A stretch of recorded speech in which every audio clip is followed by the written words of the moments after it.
السلام علیکم دوستو، آج میں آپ لوگوں کو اجارہ کا حکم جو کہ قرآن شریف سے سورہ القصص میں آیت نمبر 26 میں بیان کیا گیا ہے، آج میں آپ لوگوں کے سامنے پیش کرتا ہوں۔ ان دونوں میں سے ایک نے کہا کہ ابا جی آپ انہیں مزدوری پہ رکھ لیجئے، کیونکہ جنہیں آپ اجرت پر رکھیں ان میں سے سب سے بہتر وہ ہے جو مضبوط ہو اور ایماندار ہو۔ تفسیر کے ساتھ یہ وہی خاتون تھی جو حضرت موسیٰ علیہ السلام کو بلانے گئی تھی۔ ان کا نام صفورہ تھا اور پھر انہی سے حضرت موسیٰ علیہ السلام کا نکاح ہوا۔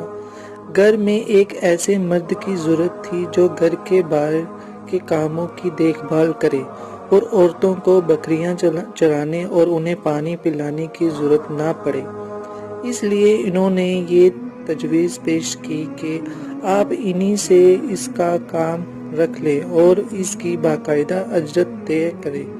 اور خاتون کا یہ جملہ ہے کہ آپ کسی سے اجرت پر کام لیں تو اس کے لیے بہترین شخص وہ ہے جو طاقتور بھی ہو، ایماندار بھی، اور ان کی کمال عقل مندی کا ثبوت ہے۔ اللہ تعالیٰ نے ان کا یہ جملہ نقل فرما کر ملازمت کے لیے فیصلے کے لیے بہترین معیار عطا فرما دیا کہ ایک اچھے ملازم میں یہی دو بنیادی خصوصیات ہونی چاہیے۔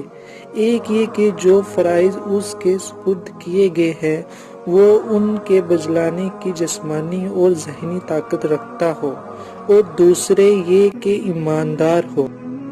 خاتون کو حضرت موسیٰ علیہ السلام کے بارے میں ان دونوں باتوں کا تجربہ ہو چکا تھا۔ پانی پلانے کے لیے انہوں نے جو طریقہ اختیار فرمایا کہ ایک نہایت بھاری پتھر کو اٹھا کر کنویں سے پانی نکالا، یہ ان کی جسمانی اور ذہنی صلاحیت کی دلیل تھی۔ اور جہاں تک کہ ایمانداری کا تعلق ہے، اس کا تجربہ خاتون کو اس طرح ہوا کہ جب حضرت موسیٰ علیہ السلام خاتون کے ساتھ چلنے لگے تو ان سے کہا آپ میرے پیچھے رہیں اور راستہ بتاتی جائیں، تاکہ ان کی شرم و حیا، عفت اور عصمت کا پورا احترام ہو۔ اس قسم کی امانت چونکہ کم دیکھی جاتی ہے، اس لیے وہ سمجھ گئی کہ امانت و دیانت ان کا خاص وصف ہے۔